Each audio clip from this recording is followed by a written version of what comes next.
Trying things. Just trying to make a bliss and trying to make it ignorant. Trying things. Suck it. Nobody gives a fuck about what you do. It doesn't matter. Yeah, I'm trying things. You tried it too. Sziasztok! Ez itt a Mental Maze podcast következő epizódja Kis Dániellen. És Kovásznai Ádámmal. És a mai témánk az elismerés hajhászás, de még mielőtt belekezdenénk, arra kérünk mindenkit, aki hallgat minket, hogy iratkozzon fel, mert láttam, hogy a profi podcastesek így csinálják, hogy az elején mondják el azt, hogy iratkozz fel, és nem, ahogy mi csináltuk eddig a közepén, végén szétszórva. Úgyhogy nagyon köszönjük nektek a feliratkozásokat eddig, és kérlek, kövessetek be minden egyes social media felületen. Így van, hiszen egy kisebb kihagyás után visszatértünk. Így van. És reméljük, hogy ezek a kihagyások egyre ritkábbak lesznek. Jó, egyébként a témánk az elismerés hajhászás, ugye? Az a téma, ami engem nagyon régóta foglalkoztat, és párszor már beszéltünk is róla, hogy ezt valamilyen formában fel kellene dolgozni. Ez egy olyan téma szerintem, ami nagyon sok mindenkit egyébként érint, és nagyon sokan nem is tudják, hogy érinti őket.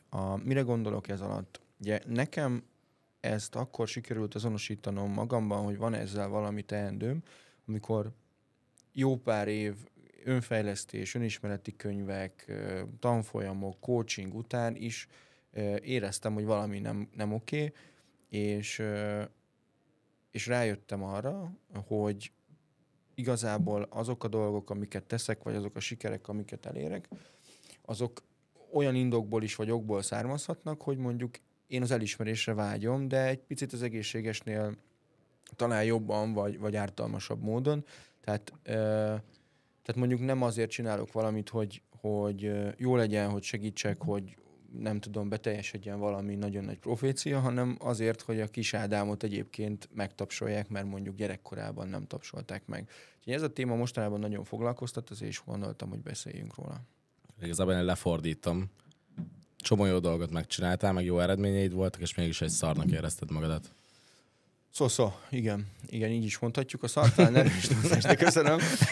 De hogy de nem éreztem azt az eufóriát. Amit egyébként érezhettél igen. volna, legalábbis külső szemmel azt mondták, igen. hogy egyébként nyugodtan legyél magadra büszke. Igen. De és igazából nem volt jött meg. az, hogy max egy pipaként jelent meg, és nem úgy, hogy pontosan örülök. Pontosan, és egyébként nagyon sok ember küzd hasonlóval, nagyon sok ilyen videót, podcastet, interjút is hallottam, ahol egyébként az emberek nyíltan vállalják, igen, hogy nekik valamilyen gyerekkori elakadásból, az elismerés hiányából, a dicséret hiányából, vagy éppen annak ellenkezőjéből, az ilyen szidalmazásból, vagy abból, hogy egyébként azt kapták, hogy belőlük soha nem lesz semmi, olyan óriási sikereket értek el, mert ugye mi volt a drive? Az, hogy na én azért is megmutatom, akkor is megcsinálom, hogyha egyébként ti nem hiszitek rólam, annak ellenére is én oda fogok érni. Az estek nagy részében egyébként ez érdekes, mert sokszor azt mondják, hogy ezek az emberek azért lettek ilyen sikeresek, mert többen jelezték feléjük, hogy valószínűleg nem tudod ezt megtenni. Igen. És ugye ez nem pont az a elismerés, amiről mi beszélünk, hogy támogasd a barátaidat, és ez egy nagyon jó kérdés, hogy akkor mit csinálj velük amúgy néha nagyon-nagyon támogasd, meg nyilván mondd el neki, ha valamit jól csinált, viszont azon kívül meg nagyon jó, hogyha van olyan, aki azt mondja, hogy te nem vagy elég jó, hiszen az legalább fenntartja azt az érdeklődést, hogy, vagy inkább ez már bizonyítási vágy inkább amúgy. Legalábbis én magamon inkább azt érzem, hogy egy bizonyítási vágyam van. Azt nem tudom pontosan, hogy kifelé, mert nekem például a szüleim meg mindig azt mondták, hogyha 3-ast kaptam egy 1-es helyet, mondták, hogy csinálunk pizzát. Ünnep. Ez végre.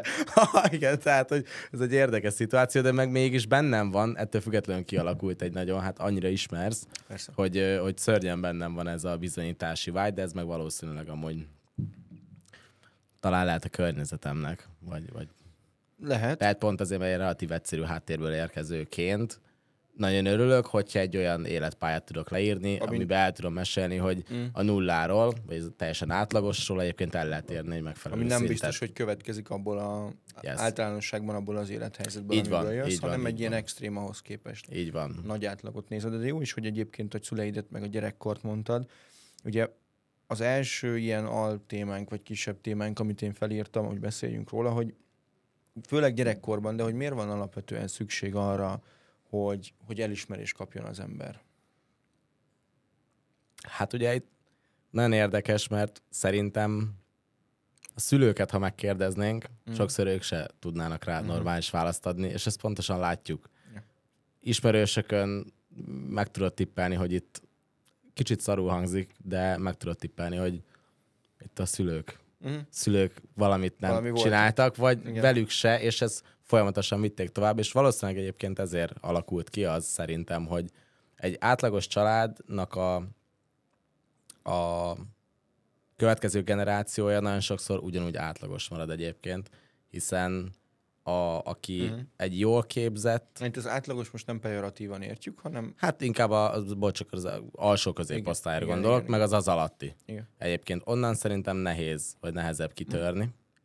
És pont ezért van az, hogy szerintem nem minden esetben, de aki meg jó dolgokat ért el, vagy a szülő jó dolgokat ért el, azt már át tudja adni, és ugye ez kicsit ilyen részben fair, részben nem fair, mert senki se ugyanonnan indul amúgy. Ezt amúgy nem mondanám fairnek, de azt gondolom, erre egyébként te jobban tudsz válaszolni. Mert szerintem az elmúlt időszakban sokszor inkább én kértem ez ügyben tőle tanácsot, vagy hogy ez hogyan miképp. Tehát többször megválaszoltál ezt a kérdést szerintem. Igen, meg én azt, hogy jobban tudok-e válaszolni, azt nem tudom, de van rá válaszom, inkább akkor így fogalmazom. Meg te összetettemben válaszoltál erre mindig szerintem. Tehát ugye az, hogy amit magamban azonosítottam, az, hogy és innen is a szüleimnek nagy szeretet, ők, és szerintem ez mindenkire igaz, nehéz szülőnek lenni. Tehát hogy én nem is tudom elképzelni jelenleg, hogy mennyire nehéz, meg mennyire nehéz lesz majd ez az egész helyzet. Nyilván arra optimalizál valószínűleg minden szülő, hogy minél kevesebb kárt okozzon a gyerekben. Olyan nincs szerintem, hogy normális gyerekkor, olyan van, hogy extrém, meg nem extrém, meg kevésbé extrém, meg finomabb, meg lazább, de hogy olyan, hogy normális, olyan szerintem nem létezik, mert mindig okad valami, ami lehet, hogy neked gyerekként beakad egy olyan dolog, hogy nem kaptál meg egy kis autót, és neked örökre trauma lesz, és akkor ezért leszel versenyző valahol valami autó. Kifürkészhetetlen ez az egész, vagy nem is kifürkészhetetlen, de nagyon komplex és bonyolult. Viszont az igaz, hogy amit én azonosítottam magamban, hogy gyerekként nem volt soha ilyen nagyon extrémen elismerő a közegem, vagy így a családi helyzetem, ami nem jó vagy rossz, ez egy tény. És ez azért az önértékelésen, és szerintem ez talán az első és legfontosabb dolog, amiben egyébként az elismerés, vagy mint olyan a támogatás, biztatás, az tud segíteni, hogy egy normális önértékeléssel rendelkezzen az ember. Tehát az legyen, hogy mondjuk az, hogyha én teszek valamit, akkor gyerekként, akkor az, ha arra azt kapom, hogy rossz, hogy negatív, hogy hülye vagyok, hogy miért csinálom ezt, vagy mondjuk én nézek valahogy ki gyerekként, és azt kapom rá, hogy igen, te dagat vagy, te vékony vagy, te nem tudom, az ugye ront az önbecsülésemen valószínűleg, mert letrolkodnak, nem segítenek benne, nem felemelnek. Így a másik oldalon azt tudom elképzelni, hogy az a gyerek, akit egyébként ezekben támogatnak, vagy akinél tudod, az van, hogy ténylegesen nem túl dicsérve, de elismerve a munkáját, vagy őt egyébként kezelik, akkor szerintem abból egy jóval egészségesebb énkép tud kialakulni. És nyilván az énkép, vagy önértékelés, az amúgy felnőtt korban az egy legfontosabb dolog, mert hogy tulajdonképpen azzal, hogy neked az énképed az rendben van, nem csinálsz túlzó dolgokat, nem mész el extrém irányba, belemersz vágni bizonyos dolgokba, felmered venni azt a ruhát, apróságokról, meg nagyobb dolgokról is tudunk beszélni. Tehát mondjuk egészséges önértékeléssel rendelkező ember valószínűleg merne mondjuk vállalkozni, csak mondok valamit. Mert hogy egyébként persze vannak kételyei, de bízik magában annyira, hogy meg tudja csinálni. Ez az egyik. Vagy mondjuk felmerem venni azt a pólót, mert egyébként tudom, hogy nem számít az, hogy ki mit gondol rólam, és az egészséges énképembe belefér, hogy egy olyan póló legyen rajtam, hogy... És szerintem itt az önértékelés talán az első kulcs, amit okoz annak a hiánya, hogyha nincs meg az elismerés gyerekkorban. Egyetértek. Most közben eszembe jutott az, hogy a szülőknél, hogy valaki mondjuk rosszat csinált, és azt mondják, hogy nem jó a dolgozatod, akkor tök furcsa, hogy a mi generációnkban már ez kicsit másképp lesz szerintem, mert többet foglalkozunk vele, de tök furcsa, hogyha szerintem jelenleg azt gondolom, hogyha a gyerekem egy rossz jegyet kap, és még nem értem, hogy teljesen kuka a gyerek, és hogy miért ebben a témakörben, akkor lehet, hogy nem az a legokosabb így most, hogy leszidni, hogy ez egy szarjegy, mert valószínűleg látja. Igen, nem hülye. Hanem Mert hogy ebben nem hülye. relatív ritkán hallottam azt, hogy mondjuk egy szülő megkérdezte azt, hogy, és nem is kell szerintem túl gondolni, de megkérdezte azt, hogy szerinted miért nem tudod megtanulni, vagy mi az, ami szar? A bátyáddal egy szobába lakni rossz, és nem tudsz itt tanulni, vagy egyébként játszani akarsz, és unalmasnak tartod, vagy esetleg izgalmasabbá lehetne tenni, vagy ha én felolvasom neked, vagy együtt átdumáljuk, hogy jobb lehet-e úgy megtanulni, tudsz egyáltalán rá válaszolni, hogy mitől nem tudod megtanulni azt, amit meg kell tanulnod, mert egy iskolába jársz jelenleg? Nem tudom, a gyerek hogy tud erre válaszolni. De lehet azt mondani, hogy amúgy figyelj, nagyon unalmas, nagyon szar. És akkor te szülőként, hogyha esetleg kreatív vagy van időd, akkor azt mondod, hogy tudod mit, öreg, akkor átnézem, nem tudom, Arany Bullának a sztoriát, és elmondod neki kicsit így élvezhetőbben. Ja. Mert igazából, hogyha egy jó storyteller vagy, szerintem a szülők nagy része azért nagyjából meg tudja kicsit funkizni, vagy egy kisebb része. Ha veszi az időt, meg a fáradtságot. Veszi az időt, de érted, egy órát beledurrantasz így a napodból, akkor valószínűleg a gyerek vicces, mert egyrészt egy nagyon jó élménye lesz a gyereknek. Az biztos. Hogy fater milyen zöldségeket beszél, mert azt azért el lehet adni viccesen. Másrészt meg valószínűleg sokkal jobban megmarad, mert mondjuk, hogyha viccesen adja elő valaki ezt a sztorit, akkor a gyerek arról megjegyzi, hogy mondjuk ott valamilyen módon tényleg előadod az egészet.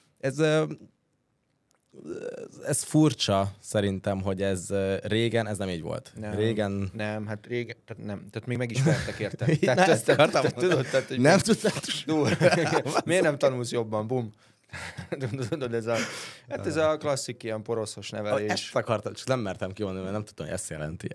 Igen. Hát de ez a mai napig egyébként ez van a legtöbb állami, meg általános, meg középiskolában még mindig ez van, hogy nem azt nézik meg, hogy egyébként a gyereknek mik a jó tulajdonságai, a jó szkíjei, és nem arra fektetjük a hangsúlyt, hanem azt adjuk azért, mert nem jó töriből. De hát az agya nem olyan, érted? Mennyivel különbözik a mi agyunk egyébként. Ez enyém egy rendezett dolog, a tiéd egy nagyon kreatív, nagyon ilyen... Rendezetlen, mondd ki nyugodtan. Rendezzetlen, abszolút. De most rád nem is bíznám azt a feladatot, amit én csak, és fordítva se. Tehát én a logótervezést is mutatta, én abban elbuknék 3 másodperc alatt, érted? De neked meg nem adnék ki egy folyamatfejlesztést end-to-end, hogy ezt nézd végig, és akkor státusz... Na, de hogy érted, viszont ma mindenkit ugyanabban mérünk, ugye? Hát ez is egy tök szar dolog. Nagyon szar. Azt hiszem Einstein mondta azt, hogy ha a halat, meg a majmot is a famászásban méred, akkor a hal mindig hülye lesz, de ha úszásban, akkor meg a majom lesz hülye. Vagy valami ilyesmi. Lehet, hogy beleköltöttem már a majmot, nem tudom, de hogy... real. Igen. Ja, hát ez... Talán van egy iskola, talán az AKG. Nem vagyok budapesti, úgyhogy nem tudom, de azt hiszem az AKG hát, ott valami. Van már amúgy ilyen alternatív. Ami ugye azt hiszem azokat az előnyöket, vagy erősségeket. Azt hiszem ilyen talán. Nem ismerem őket, de azt tudom, hogy ott az egyik ismerősöm mondta, hogy erre nagyon odafigyelnek. Igen. És oda például jár egy pár kisrác ismerősöm, és ők ilyen diákcéget kell csinálniuk. 16-17 évesek egyébként. Igen. Persze érdekes volt látni azt, hogy tehát megtanítják vállalkozni őket 16 évesen. Igen, amúgy többnek az apukáját is ismerem egyébként. Az a kemény, hogy tökre összefüggést tudok hozni, hogy így a szülők, meg a gyerek, mindegyik nagyon normális egyébként, de érdekes látni, hogy egy ilyen, azt gondolom, nagyon jó iskolába, nagyon hamar elkezdenek figyelni ezekre a folyamatokra, dolgokra.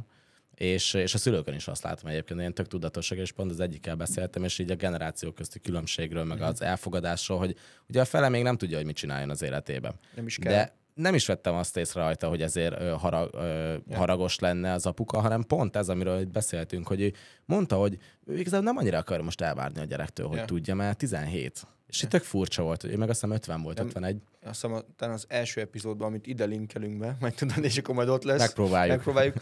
Hát pont erről beszéltünk, hogy nem lehet elvárás egy gyerektől egyébként, hogy a következő 60 évét tudja 17 évesen. Csak furcsa volt ezt a szülőtől hallani, mert ugye van remény.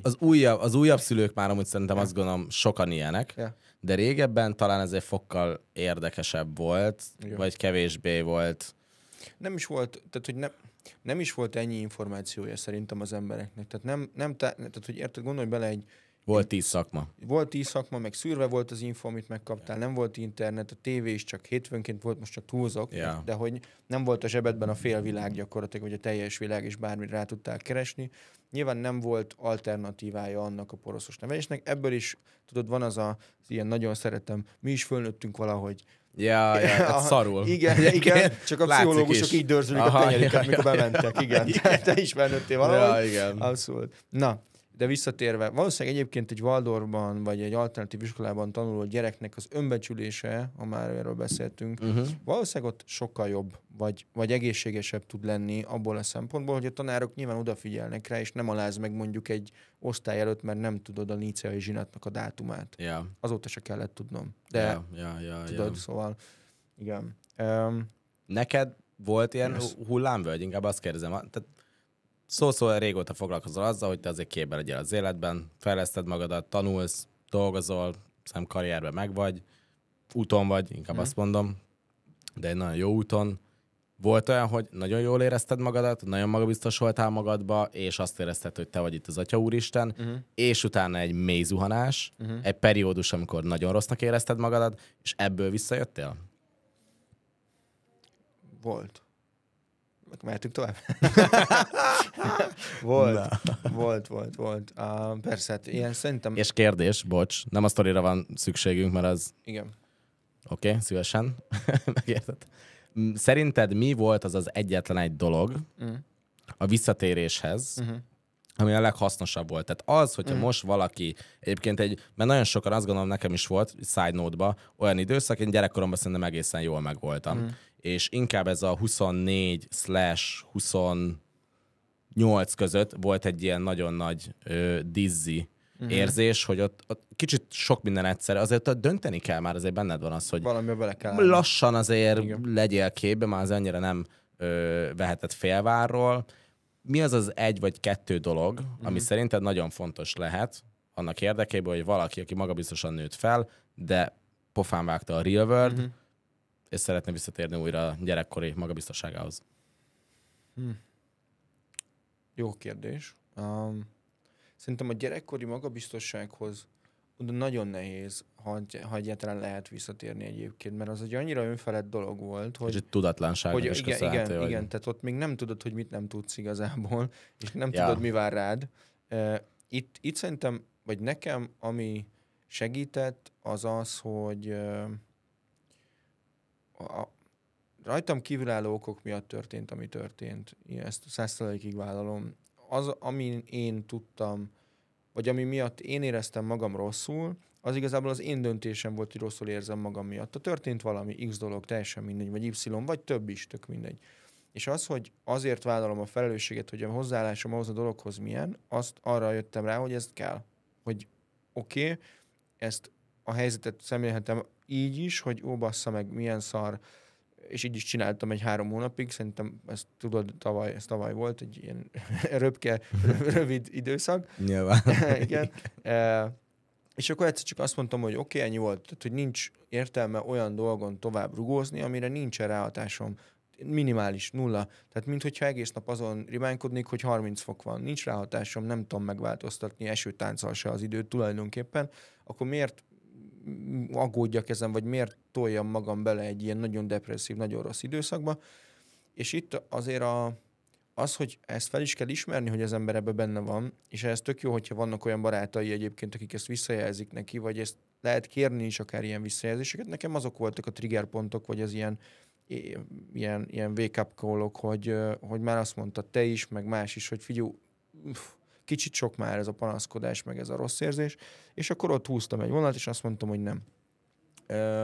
Szerintem az nyilván, hogyha rajtad állók, akkor meg tudod változtatni, tehát hogy akkor meg az van igazából, hogy de ez rohadt nehéz, tehát most ezt mondom ilyen magaslóról, hogy persze ne foglalkozz vele, nem, ez tényleg kurva nehéz munka egyébként, hogy azt mondd, hogy oké, nem aggódom rajta még akkor se, hogyha lehet rossz kimenetele is, mert miért mindig azon aggódnék, hogy valami rosszul fog kerülni. Úgyhogy ez így, picit elkalandoztunk, de egyébként nem baj. Kíváncsi voltam. Nem, teljesen jogos. Úgy mondom, hogy nem halasztom el a lehetőséget. Teljesen jogos. És az, hogy gyerekkorba visszatérni egyébként, azon pont még egy utolsó elkalandozás, pont most gondolkoztam rajta, tegnap sétáltam haza, és egy anyuka ment a kislányával, és előtte szaladt egy kisrác, de velük volt. És a körúton, azt hiszem.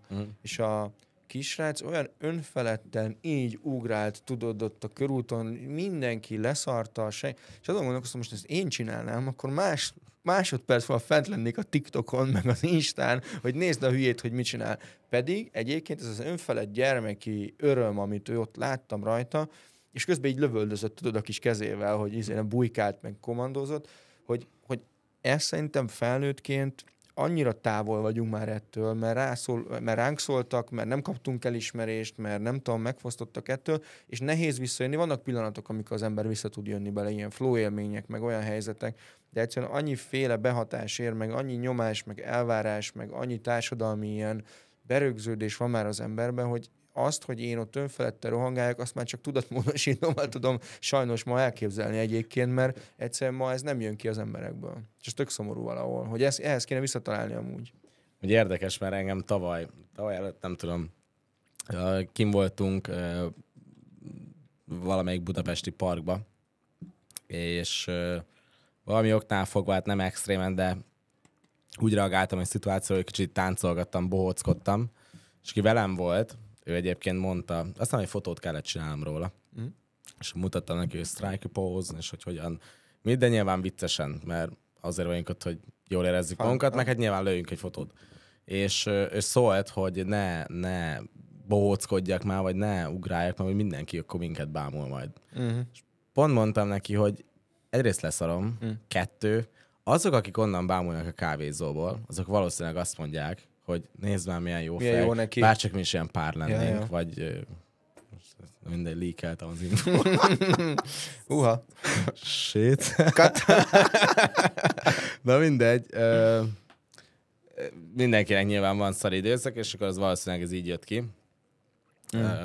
De ez tök érdekes, hogyha boldog vagy, és egyébként ennek nem extrémen, tehát ne rángatózzál, de a magad boldogságodat nem kell ennyire korlátozni az, hogy látják-e vagy nem, mert amúgy kit érdekel ilyen szempont. És én nem azt gondolom, hogy ez a kit érdekel, hogy fessed mindig kékre a hajadat, vagy bármi, amúgy lőj nyugodtan. Tehát, hogy nem az őrületre gondolok, de hogy így mióta kellett ilyen nagyon katonásan működni? Miért nem nevethetsz egy villamoson? Miért nem táncolhatsz az valakivel? Igen, tehát amikor amúgy úgyis nyár van, és hazamész, és úgy tudod, hogy csupa víz vagy úgyis letusolsz, miért ne lehetne ilyeneket csinálni?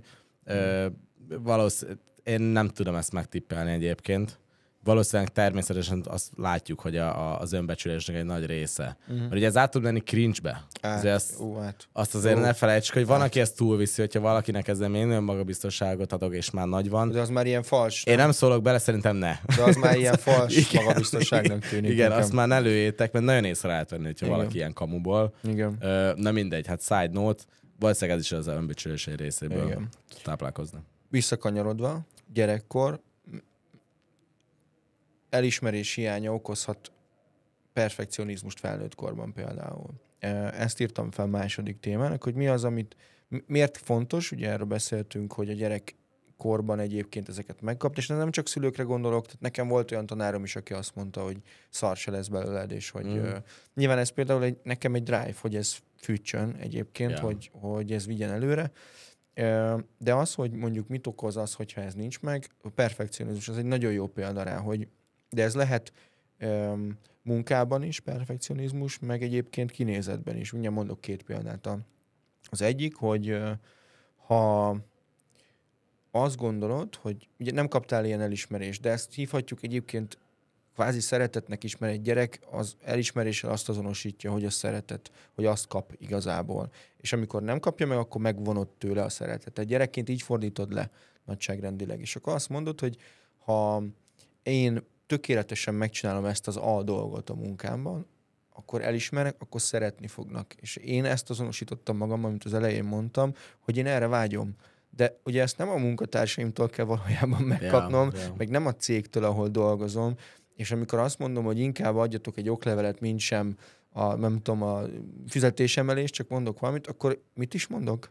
Akkor azt mondom, de az oklevéllel nem veszek kenyeret, ugye? Tehát, de persze közben meg szeretni fognak, mert megkapom azóta kaptam egyet, köszönöm szépen, de hogy egyébként ez lehet ilyen munkában, és akkor mondjuk még egy példa, hogy perfekcionizmus lehet az is, hogy a hajadnak mindig úgy kell állnia, mert akkor fogsz tetszeni az embereknek, és akkor kapsz szeretetet, hogyha rajtad minden tökéletes. Tehát, hogyha picit lóg rajtad valami, vagy kiszakadt, vagy nem 100%-osan mostad le a cipődet, akkor már nem fognak kedvelni és szeretni az emberek.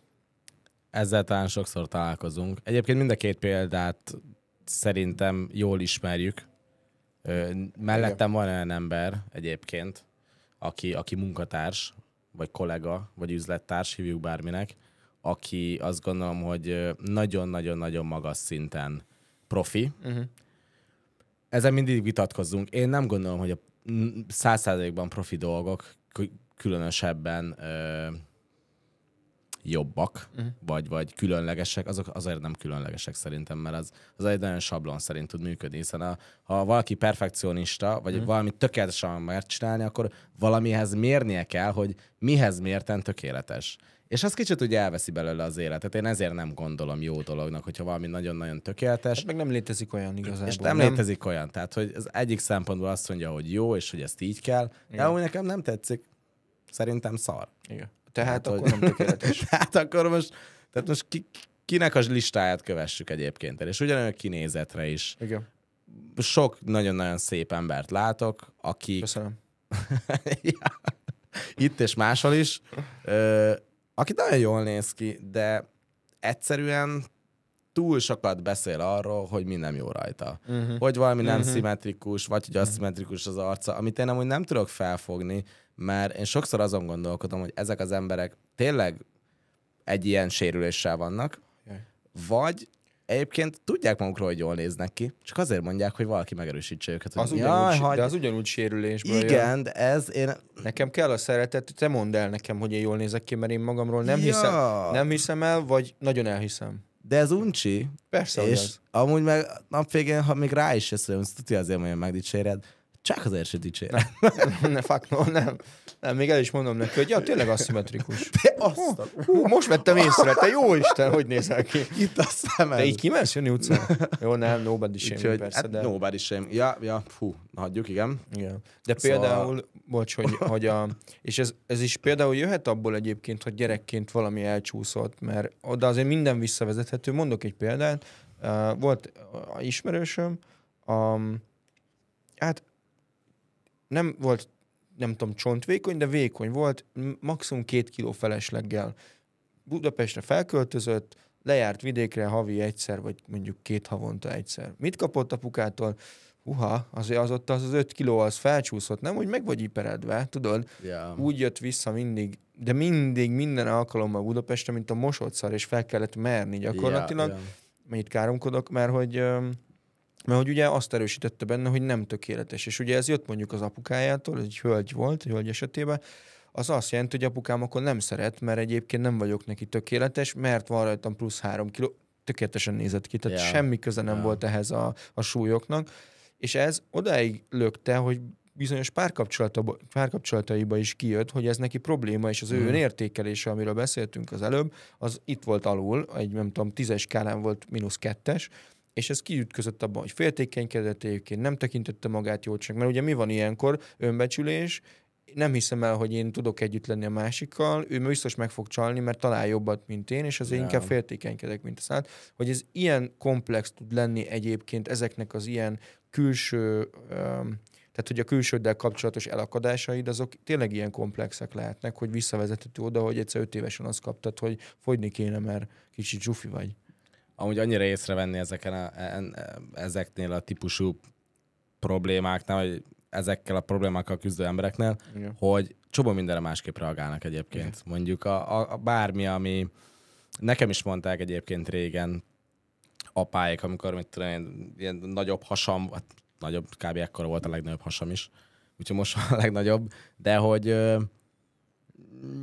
valahogy lehet, hogy jó érzés volt azt mondani, hát persze, hát mert annyit kaját adtok, öreg, hogy így easy-be, hát akkor máskor... Tehát ez jó, persze, tehát mondom meg jó lét.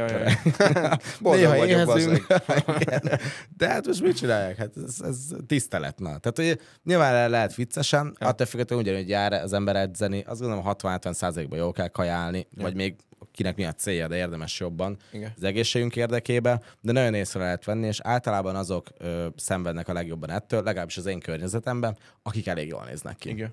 Testileg is, arc, tehát hogy akik egyébként nagyon-nagyon szépek és nagyon-nagyon egybe vannak, én azt gondolom, hogy nagyon sokszor van kivétel egyébként, van ismerősöm, aki nagyon-nagyon szép, nagyon jól néz ki, és ő tisztában is van vele, de nem egy ilyen De nincs túltolva. nem nagyzol vele, Igen. de látni a beszédén, ahogy megy, ahogy sétál, Igen. ahogy reagál dolgokra, hogy ő tök imádja, és tök tudja. Igen. És az is lehet egy túlzás, amikor a gymben már 7-szer mész a héten, vagy 8-szor mész a héten, tudod, és minél tökéletesebb az íve annak az izomnak, na az is ebből jöhet egyébként, hogy van egy testképzavara az embernek, ami az én képpel, meg ezzel az egésszel találkozik, és akkor a másik, amit az emberek jelentős része egyébként tényleg nem azonosít magában, hogy az elmaradt dicséret vagy szeretet abban, hogy én milyen sikereket érek el, most tök mindegy, hogy vállalkozó, alkalmazott vagyok, focizom, teljesen mindegy, hogy azért csinálok valamit, hogy megkapjam azt a tapsot, azt az elismerést, és ez beszéltünk, vagy mi már beszélgettünk róla, küldtük is egymásnak a videót, van ez a CIA agent, most nem fog eszembe jutni a srácnak a neve, de mindjárt megkeresem, és ő adott vagy hát több interjút tulajdonképpen, egy 7 vagy 8 évig volt CIA ügynök a srác, és elment, igen, ilyen fodros hajú, elment, mindjárt megkeresem, elment interjúkat adni különböző podcastekbe, és ott beszélt arról, hogy mi volt az ő feladata, ilyen különböző pszichológiai trükköket mesélt el, keressetek rá egyébként, tényleg nagyon-nagyon érdekes a dolog. És nem hallottam amúgy, de küldted, lehet belehallgattam. Igen, és ő mondja azt, hogy az ilyen szeretethiány, elismeréshiány, kvázi őt úgy fordítja le, hogy trauma, de hát, hogy ez most trauma vagy sem, ez mindenkinek más a véleménye arról, vagy mindenkinek más jelent a trauma, inkább ezt mondom, nem akarom ezt a szót használni, de hogy valami, ami elakadás gyerekkorban, az egyébként mondja ezt ő, és a CIA-ben is egyébként ez a bibliája, van egy ilyen kis okos, vagy egy kis okosuk, amiben ezeket így sorolja, hogy minket gondol a CIA, és abban is azt mondja, hogy óriási nagy összefüggés van a sikeres ember és a gyerekkori trauma között. Tehát, hogy az, hogy te, sőt, majdnem, hogy elkerülhetetlen egyébként, hogy te csak úgy lehetsz kb. Sikeres, nagyon sikeres, most a siker definiálhatjuk bárhogy, hogy egyébként valami elakadásodnak kell lenni gyerekkorodban. Mert hogyha ilyen tökéletes, és most ahogy te fogalmaztál, de nem pejoratíven átlagos, ilyen nagyon szép, idilli minden egyébként. Az unalmas, és akkor persze abból is lehet, és nyilván ez is általánosítás, de hogy szerinte, és ez nagyon érdekes, van összefüggés, és ugye ez visszavezet oda is, hogy mondjuk én azt éreztem sokszor, hogy azért kell nekem minél előbbre jutni, egyébként meg azt a célt elérni. Nem azért, hogy én itt belül boldog legyek, a kis Ádámnak az jó legyen, hanem azért, hogy majd a kis Ádámot megtapsolják, és majd az legyen jó neki. Tehát, hogy ez nagyon más a kettőnek a minősége egyébként, hogy mit miért csinálunk. Nagyon más. És ez is persze általánosítás, mert hogy úgy értem, hogy nem mindenkire igaz ez, de hogy ez egy nagyon komplex téma ez is. Alapjáraton, ha traumának nevezzük a dolgot, az kicsit ilyen negatívan van feltüntetve, de valóban elkerülhetetlennek tűnik, akkor inkább azt úgy is fogalmazhatjuk, hogy az ilyen gyerekkori élmények. Én 100%-ban abból indulok ki, hogy amit én átéltem, vagy amiben esetleg hiányosnak gondoltam, vagy amit nagyon jónak gondoltam, azt meg nyilván folytatom, biztos, hogy nagyon nagy összefüggés van a kettő között, és abban is biztos vagyok, hogyha más lett volna az életem, mondjuk akkor én, hogyha egy nagyon kényelmes életem lett volna, alapjáraton kényelmes volt egyébként, de akkor azt mondom, egy kicsit így az átlag fölötti. Andrew Bustamante, így hívják. Andrew Bustamante. Igen. Ha akkor én azért nem vagyok munkamániás, azt gondolom. Szeretek dolgozni, néha lehet többet, lehet kevesebbet, biztos, hogy nincsen különösebb problémám, azt gondolom vele, de egy nagyjából vágott, hogy nem kell nagyon meg kell rákérni, de én szeretek amúgy kikapcsolódni is. Én lehet belecsúsztam volna abba egy ilyen nagyon parán jó anyagi helyzetben lévő családba, hogy azt mondom, hogy gyerekek, mi meg vagyunk. Buli az élet? Hát nem is buli, de lehet elmentem volna valami szigetre, azt nem tudom, zenkedek, vagy úgy. Lehet, hogy nem lett volna. Opciónak nem hangzik rosszul. Nem, de nem biztos, hogy mondjuk belevágtam volna különösebb hívjuk félig innovatív dolgokba, vagy újdonságokba, mert nem biztos, hogy szerettem volna a nagy semmi miatt a már megtalált kényelmem mellett ennyit újítani. Most még igazából azért szeretnék nyilván, vagy azért kockáztatok általában, mert tudom, hogy ez vezet oda, hogy egyszer talán hasonlóképpen tudom majd élni az életemet, ami rendkívül nyugodt. Igen. Egyébként szerinted baj van amúgy ezzel a típusú drive-val, ami ugye nem abból jön, hogy valami húz, tudod, erről beszéltünk pont mielőtt ideértünk, hogy járok egy ilyen vezetői klubnak is hívhatjuk, egy mastermind történetbe, és ott hangzott el ez a mondat, nem tudom szó szerint idézni, de nagyon szerettem, ami azt mondja, hogy egy jó főhőst valami húz. Tehát a sztori valami felé húz, és nem tol ugye magával. Jelen esetben a gyerekkori történések, események, traumák, tök mindegy, hogy hívjuk, azok ugye igazából nem húznak, mert nem egy jó dolog felé húznak, hogy azt a te gyermekéned szeretné, és mondjuk lehet, hogy egyébként, hogyha én a belső gyermekénemre hallgatnék, akkor valahol valami padon ülnek és festegetnék, nem tudom. Valószínűleg nem vagyok ügyes benne, de hogy lehet, vagy zongoráznék, tök mindegy. Viszont nem ez van, mert egyébként vágyom az elismerés, és haladok előre, hogy van-e baj ezzel egyébként szerinted, hogy ez így van? Azzal, hogy vágysz az elismerésre, és azért csinálod a dolgot? Azzal, hogy traumából vágysz az elismerésre. Ja, traumából vágysz az elismerésre. Egyrészt valószínűleg, ha baj van vele, ha nem, mindig is jelen lesz, és valószínűleg ki lehet belőle hozni jót. Tehát ezt mindenki döntse el, hogy baj, mert amit beszéltünk, hogy azt mondják, hogy a trauma az, ami nagyon sikeressé tesz, mert tudod, hogy mit nem akarsz, hogy mitől menekülsz, amitől kreatívan gondolkozol, még ha erőltetetten is, tehát, hogy rossznak egyébként nem mondható. Én azt mondom, hogy mindenkinek más az életútja. Nem kategorizálnám rossznak. Az, hogy néha megsérülsz tőle, vagy talán egy kicsit túlviszi az ember, mert nem tudja azt, hogy na, én most ezt már megoldottam. Tehát nagyjából megoldottam azt a traumát, ami bennem volt. Attól féltem a legjobban, hogy mondjuk nem lesz, nem tudom, egy jó munkahelyem, és már van egy jó munkahelyed, 5 éve, vagy 10, meg azóta már upgrade-eltél és feljebb léptél, és még mindig azon sokalsz, meg azon aggódsz, deep down, hogy úristen egyszer nem lesz, meg akkor meg már elkezdesz azzal nyaladalni, hogy mi van, ha kirúgnak. Tehát az meg már egészségtelen szerintem. Tehát, hogy fogadd el, hogy pacsi, megvan, innentől próbálj meg normálisan működni. Szerintem. Ki kell nőni. Valid. Szerintem igen. Én úgy tudnék rá válaszolni, ha nekem kéne, hogy rövid távon nem baj, hosszú távon inkább baj. Mert rövid távon tényleg tök jó sikereket tudsz elérni, ez fűt, jobb akarok lenni, le akarom győzni, megmutatom neked, hogy én mégiscsak tudok, és akkor ezzel mész előre. De hosszú távon, és ezek nem rossz indokok, ezek egyszerűen indokok, és rövid távon ezekkel egyébként annyi a baj, amit kérdeztél, vagy mondtál egy, nem tudom, 20 perccel ezelőtt, hogy van egy listát, hogy ezeket akarod elérni. Boldog vagy-e, amikor elérted? Ennél a típusú drive-nál szerintem nem vagy teljes mértékben boldog, hanem ez egy pipa, hogy tudod, van ez a I don't have dreams, I have goals. Tudod, ez a örök Harvey Specter idézet, ugye, hogy nekem nem álmaim vannak, hanem céljaim. És akkor, ha megvan, akkor mehet a következő. Kipipáltam. De valójában nem éled át.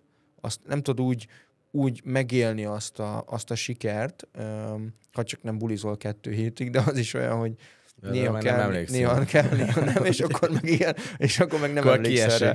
Így van, tök jó volt. Szóval, hogy viszont, hogyha meg ezen dolgozol, és amit az elején mondtam, hogy x év önfejlesztés után jöttem rá ezekre egy más típusú segítséggel, ha ezen meg dolgozol, és közelebb kerülsz ahhoz, hogy a valódi vágyaid, vagy amit szeretnél igazából az életben, azok kristályosodnak, és tudod, hogy na jó, ez igazából azért csináltam, de közben azt már nem kell csinálnom hosszú távon, mert amúgy már meggyógyítottam azt a részemet, ami arra vágyott, hogy, most ez bonyolultan hangzik, de szerintem értitek, vagy érted, akkor hosszú távon ez ki tud simulni, és akkor ez a kettő együtt szerintem tud úgy működni, hogy van benne persze ilyen is, mert még mindig bennem van, hogy na majd én megmutatom, öreg, megcsinálom, de már az is bennem van, hogy jó, de észre. Tehát azért nem kell belehalni a munkába, nem úgy kell belehalni a munkába, vannak fontosabb dolgok is egyébként az életben, mint önmagában az, hogy dolgozol, akár a fán, akár a család, akár a barátok, bármi. És hosszú távon lehet, hogy egészségesebb, hogyha az ember magába néz, és ezeket a dolgokat valahogy megpróbálja feloldani. Hát meg szerintem azért itt a 20-as éveink végén azért nagyon sok mindenre rájövünk, hogy kicsit sok illúzió volt előttünk, azt gondolom fiatal korba. Mármint? Hát akár így a célokkal, hogy valamit kitűztél, hogy te ezt el akarod érni, és akkor eléred, és amúgy rájöttél, hogy az nem is igazán te célod volt, hanem te valahol láttad, valaki megcsinálta, és ezt te jónak tartottad, hogy de menő, de valószínűleg akinél láttad, neki lehet egy gyerekkori traumából volt, és neki nagyon fulfillelte, hogy elérte, neked meg csak tetszett kívülről. Azt megmásztad a hegyet, de te egy másik hegyre nézel át, hogy az amúgy lehet jobb lett volna. Igen. Tehát, hogy ez így, azt gondolom sokan, én is csomószor belefutottam akárcsak Én is, persze. Különböző szituáció, hogy azt gondoltam, hogy nekem az kell, aztán nem az kellett egyébként. Ja, ez a hegyes hasonlat, ez jó egyébként. Tehát nem mindegy, melyik hegyedet mászod meg, vagy melyik hegyet mászod meg. Hát igen nem hátrány. Igen. Én már másztam az 5-re, az még mindig nem az. Jó, de valószínűleg ez sem a kérdés, mikor lesz az ilyen. Lehet, hogy tényleg el kell menni valami ázsiai kis szigetre meditálni, és akkor az a hegyed. Nem tudom, ez érdekes. De nagyon-nagyon szoros kapcsolat van az elismerés, hajhászás és a között, hogy egyébként mi történt veled régen. Hát meg az elismerés, hajhászás. Én ezt megint nem feltétlenül belőlem kell kiindulni, de azért te észreveszed, hogy az elmúlt fél évben attól függetlenül, hogy talán így lehet, hogy a hullámvasút legnagyobb kamikázéja előtt vagyok. Nem tudom, mikor voltam hasonlóképpen nyugodt, mint mondjuk most, és ezt talán annak tudom be, hogy így az ember rájön, hogy most olyan dolgokat élvezek, például tegnap néztem az esőt, ahogyan esett, és én nem tudom most mi lett velem, nem tértem meg, ugyanúgy megyek, ugyanúgy csinálom a dolgomat, de olyan apróságok boldoggá tudnak tenni, és nem történt igazából különösebb olyan nagy durranás az életemben, vagy nem volt semmi olyan, nem mondanak se tragédiát, semmi olyan, ami 1-2 változás volt, de tehát az meg nem egy olyan kiemelkedő, az nagyjából minden másik emberrel megtörténik. Tehát, hogy én nem tudom, hogy mitől kezdtem el ennyire. Lehet öregszem. 29 lettem most. Azért az öregnek nem mondjuk. Öregszem? És nem, bocs, akkor lehet érek. Vagy Húha.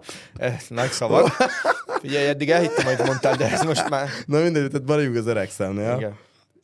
És egyszerűen elkezdtem élvezni olyan dolgokat, amik például ez, ugye eljárkálok csomószor egyedül kajálni. Igen. Már kicsit tré amúgy, hogy megyek a Pozsonyiba, és akkor mondják, hogy egy főterasz. De jól van, uram? Ne segítsünk. De olyan egyszerű dolgok. Ja. És én azt gondolom, hogy mindig ilyen nagyon extrém dolgokra vágytam. Külföldre költözni, meg ide, meg oda, meg amoda.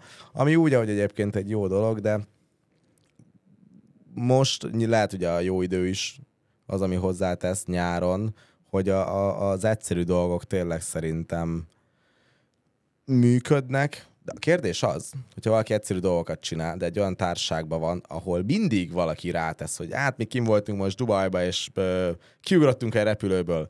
Mi meg kim voltunk Miamibe, és mi az egyik repülőből átugrottunk a másik repülőbe, és jön a harmadik, mi repülővel együtt ugrottunk egy harmadik repülőbe. Tehát, hogy... Kicsit olyan, mint egy halálos iramban film. Tehát, hogy akkor ugye ott szarba van tag. Meg gondolj be, hozzájön a sor, hogy mesélj, és akkor én elmondom, hogy rántott sajtot. Tegnap, és közben ettem egy jó rántott sajtot a pozsonyi sarkán. Jó idő volt. Igen. Nagyon kellemesen éreztem magamat. Jó zenét hallgattam. Tehát ugye ebben az esetben... Vettem egy kólát. Igen. Egy Sprite-ot. Igen.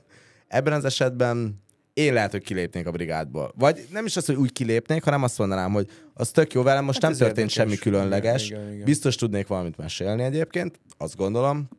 Viszont lehet, hogy nem minden nap vágynék mondjuk a társaságukra. Bár ez a fajta társaságem elkerült egyébként, hála az égnek. Nem hiszem, hogy beleillenék. De ugye ez így érdekes, hogy itt most azt mondom valakinek, hogy jaj, nyugodj meg az életbe, de amúgy lehet, hogy nem tud, mert nem lehet annyira könnyű egy ilyen társaságban megnyugodni. Meg valószínűleg Ha már végre oda került például. De ez tök jó, hogy neked most így van, de lehet, hogy nem lesz így. Tehát lehet, hogy majd 2 év múlva meg már nem ezt fogod mondani, mikor itt ülünk, hanem hogy nyugodt vagyok? Vagy hogy nem biztos ezek a dolgok fognak megnyugtatni, hanem lehet, hogy addigra már tök más lesz. Ez most egy tök jó időszak, és ezt valószínűleg ilyenkor ki kell élvezni, hogy ez van, mert szerintem ez is folyamatosan változik, mint minden más. Talán még az a legjobb dolog, amire rájöttem, és azt nem tudom, hallottam, lehet, hogy a UFC tulajdonos mondta, hogy Dana White. hogy fel kell készülned rá, úgy is történik szar. És egyébként ez esküszöm, ez egy olyan nem nagyon sok szar történt már most idén is igazából, ami úgy, amúgy most ez szarnak, már bocsánat, egy rossz dolognak minősül, vagy egy újabb akadály. Vagy olyan, amire nem vártál, de akad, igen. 2 naponta jön valami hasonló. Igen. Tehát, hogy ez a mindset amúgy kicsit ilyen tehát nem kell annyira sprintelni a hétköznapokba, attól függetlenül nem mindig sikerül sokat aludnom egyébként, mert pont korán kell kelni, és pont sokáig kell dolgozni, de ettől függetlenül szerintem ez egy rendkívül igaz, és valószínűleg senkinek se elkerülhető. Nem hiszem egyébként.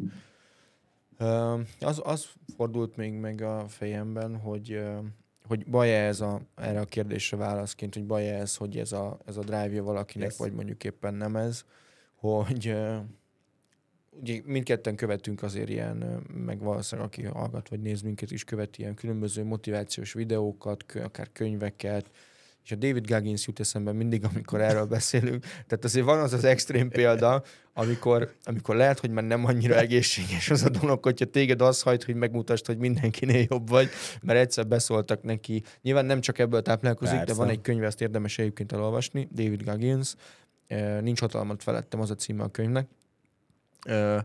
De hogy azért az, hogy nem tudom hányszor futja le a maratont egyben meg, tehát hogy teljesen elmebeteg dolgokat csinál, tényleg elmebeteg, na ott már nem, mármint, hogy neki valószínűleg egészséges, tehát az ő, hogy is mondjam, ő világában, ő neki ez jó, de az a pszichológus, akihez ő beülne, vagy ha beül, na ő ott lát egy pár dollárt így a szem előtt lecsorogni szerintem. Az biztos. De ő kimaxolta. Én azt gondolom, hogy aki ezeket mondja, igen, és ezeket megcsinálja, ő épített egy jó brandet, ő szereti ezt csinálni, az ő személyére, tehát ő szereti azokat a dolgokat csinálni, amiről tudja, hogy szenvedés lesz. De nyilván nem fogja levágni az új percét, de hogy alapvetően egy nagyon high performance athlete egyébként abszolút, a tag. Abszolút mert csak azért ő már extrém, tehát hogy ő már nem a Balatont futja körbe, hanem nem tudom.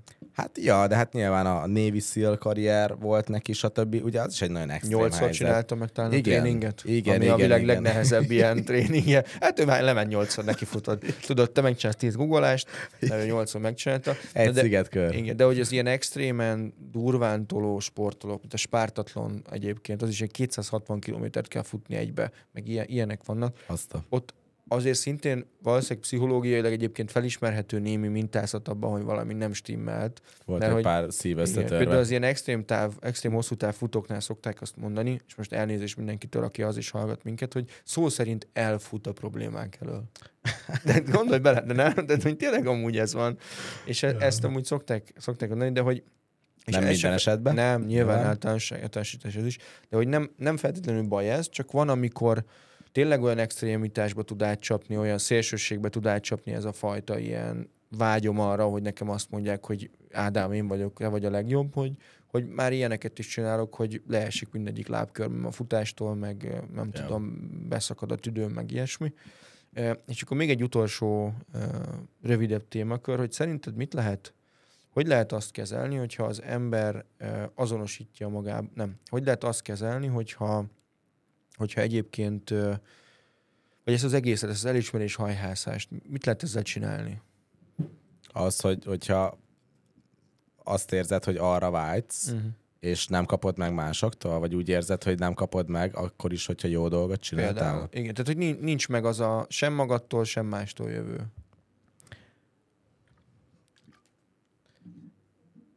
Staying delulu is the solulu. Ezt tudom mondani mindenkinek. Hát alapvetően én azt gondolom, hogy hogyha mindenki saját magát nézi, én vagyok a legmegfelelőbb ember, aki ezt meg tudja válaszolni, az biztos, hogy én ülök itt, 2, nagyon sok nálam okosabb embert meghallgattam, hogy ők erről mit gondolnak. Szerintem, hogyha valaki tud önmagára úgy tekinteni, hogy biztosan, hogy egyetlen egy ilyen élet van, és megpróbál mindig a legjobban kihozni, tök mindegy, hogy hibázik, vagy nem hibázik. Én azt hiszem, hogy nagyon sokat hibáztam az eddig életem során, nagyon sok embernél 85-ször többet hibáztam, és nem előrefelé nem tudom a pontokat így összekapcsolni. Ezt egy podcastben hallottam, hogy így emlegették az ügyet, viszont az emberek nagy része el szeretne előre mindent tervezni, hogy ide jutok el. És nagyon jó, amit az úriember mondott, hogy igazából hátrafelé tudsz pontokat összekapcsolni, hiszen most látom azt, hogy amit mondjuk 3 évvel ezelőtt elrontottam, és most megint kell egy hasonló dolggal foglalkoznom. Most mennyire tudom, hogy azt ott annó elcsesztem, nem gondoltam volna, hogy 3 évre rá egyébként ezzel kell foglalatoskodnom. Meg az, hogy aki rosszul érzi magát, az tudja pontosan, hogy ki miatt érzi rosszul magát. A csajod miatt, a munkatársaid miatt. Te pontosan tudod, hogy miért érzed magadat szarul. Azért, mert szarabul nézel ki. Azért, mert kevesebb a pénzed. Azért, mert nem tudom, nem illesz bele stílusba. Tehát, hogy ott egyszerűen látja az ember, hogy mitől érzi magát rosszul, és ezt meg kell próbálni szerintem valahogy kiiktatni. Ha szarul nézel ki, vagy szarul érzed magad a bőrödbe, akkor nyilván mennyire ledzeni. Tehát ezt lehet szépíteni ezt a dolgot, hogy hidd el, engem sem úgy néz ki mindenki, ahogyan szeretne. Én örülök, nekem mentálisan jót tesz, ha bár van egy kis pocakom, de én elmegyek futni, azért, mert amúgy tök jól érzem utána magamat. Nekem ez tök jól működik. Mert el tudom mondani, hogy jaj, szoktunk futni. De másnak meg lehet az működik, hogy több időt tölt például egyedül. Ezt se nagyon nyomják az emberek. Tehát én nem tudok erre olyan igazán jó választ adni. Az viszont biztos, hogy próbálja meg mindenki a saját életét élni egyébként, és a saját hegyét keresse. A saját hegyét, és ne feltétlenül azt kérdezze, hogy ez kicsit ilyen klisé az egész, de ne azt nézze, hogy vajon kedvelnek-e engem, hanem azt, hogy kedvelem egyáltalán őket. Tehát, hogy nyugodtan meg lehet fordítani, és ez nem ego, meg lehet, hogy egy olyan embernek akarsz megfelelni, aki egyébként egyáltalán nem egy ligában van veled, és nem feltétlenül ilyen hierarchikus rendszerben, hanem egyszerűen te nyugodtan leszarhatod, hogy ő mit hisz egyébként, mert nem szoroz a hétköznapjaidon, meg az életeden. Hát szépen köszönöm. Ha lehetőség. Köszönjük szépen a választ. Kis Dánielt hallottuk. Köszönjük. Abszolút egyetértek. A saját helyedet kell egyébként megkeresni. Yes.